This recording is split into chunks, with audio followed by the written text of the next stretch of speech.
All right, so as we look at that assignment, the first question really kind of asks about what do we know? When we look at this rhetorical situation up at the top, we have this concept of exigence, that push from behind. Anyone define what a commencement speech is?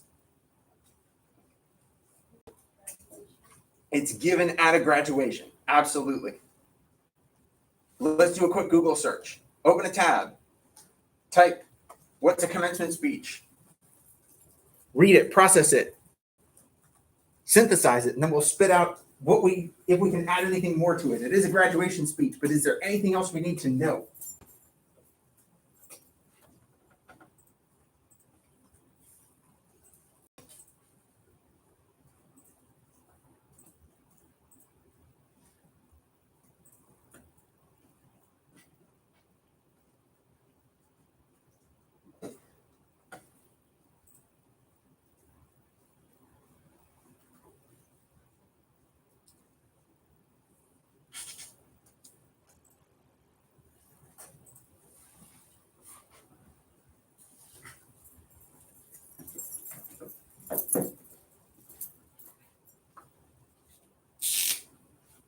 Can we add anything else to it? We know it's a graduation speech.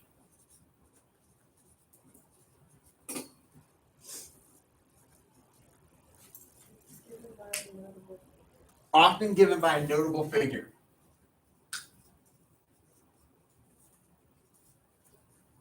So if you're the person who's asked to give this, you probably want to consider what makes you notable. What is it about you that is causing these people to ask you to come? Because it is going to influence how you construct your statement.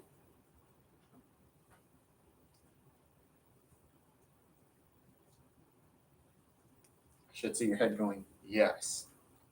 If you're somebody who's notable for being funny, do you think there's an expectation that your commencement speech is going to be humorous? Think about audience. If you're notable, that means this audience probably knows who you are. They're going to have certain expectations out of you as that speaker. What do you want to add? So to inspire the audience. Yes. Often we want to keep in mind that there is an inspirational quality to this.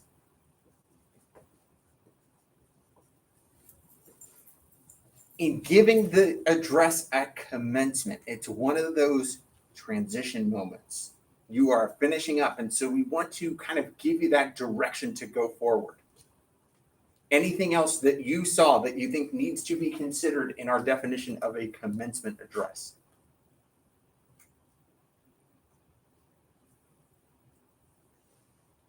And so let's broaden a bit. You notice question 2 says, hey, what should a speaker consider if they're getting ready to give this? This inspiration point gives us that little bit. They probably want to give some kind of message of inspiration, some kind of advice, something. And again, they're being asked to give this because there's a notability to who they are. Anything else that a speaker would consider in doing this? Of course, they're going to want to consider the audience. We're going to look at that with the next question a little bit more specifically, because you notice our next question talks about, hey, today's speech is going to be Conan O'Brien's address 2011 to Dartmouth College. Anybody know anything at all about Dartmouth College?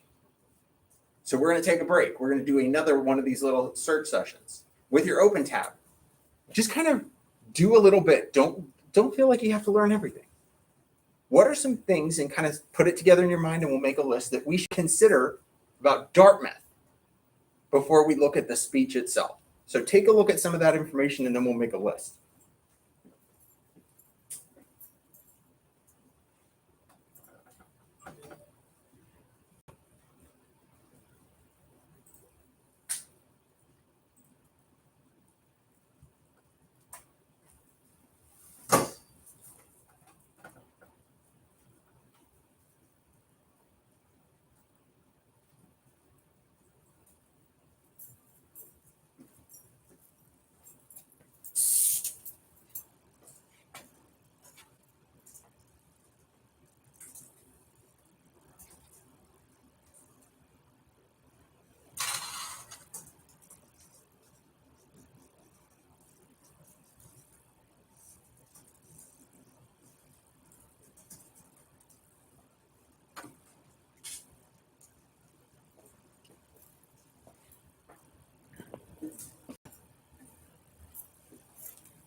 right, tell me what you saw. What do we need to know about Dartmouth College?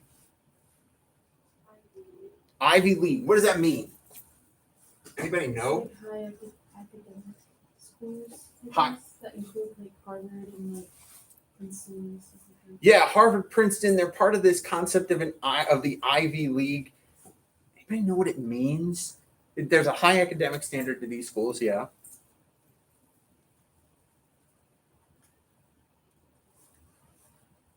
How old is this school?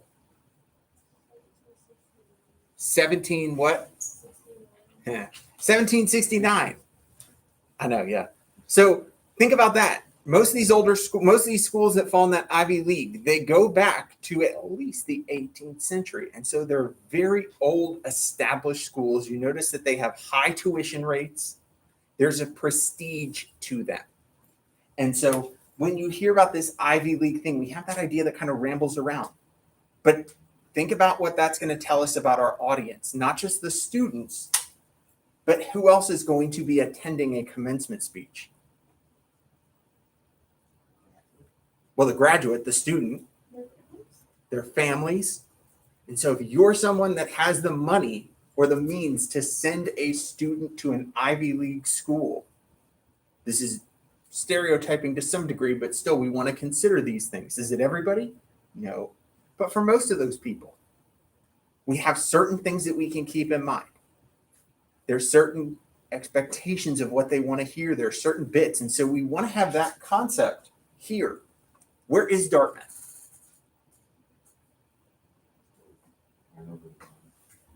In New Hampshire.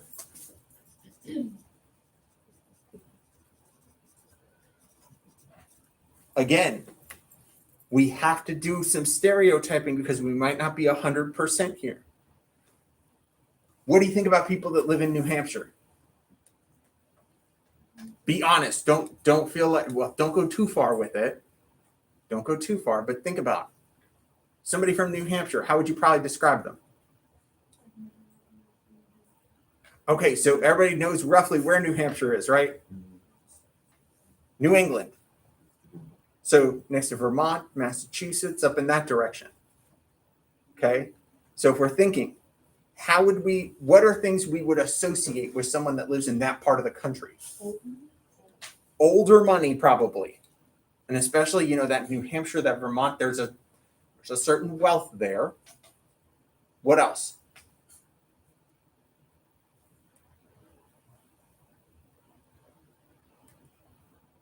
Are they likely to be super diverse?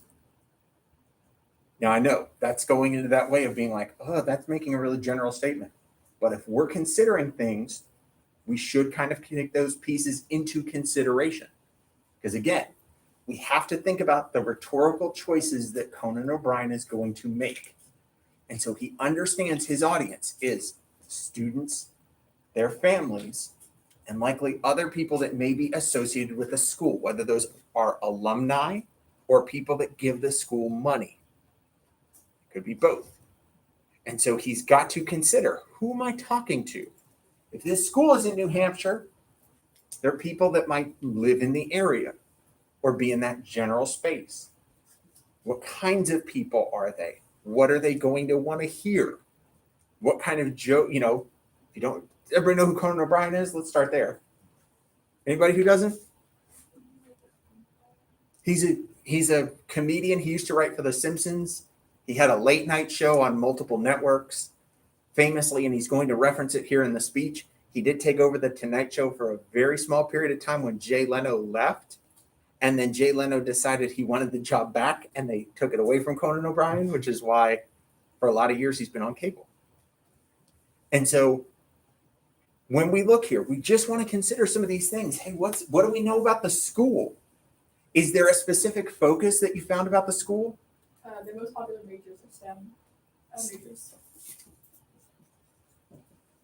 Now, this is different than some of these schools that are what we call a liberal arts college that focus more on humanities, English, history, subjects like that. This is a STEM school. So we want to consider that. They're going to be looking at people that are probably going into the sciences, the engineerings, the pieces like that. So as we start to look and transition to going to the speech, You tell me how you would like to work. Do we want to have a chance to look at this with a few people where you can work in like a small group? Do you want to work individually where you're like, nope, I don't want to work with a group. Just give me the time to read it. I'm good. How do we want to work here today? Okay, so here's what we're going to unlock. I'm just going to ask you for a sec. Well, I'll come back. We'll do a second video.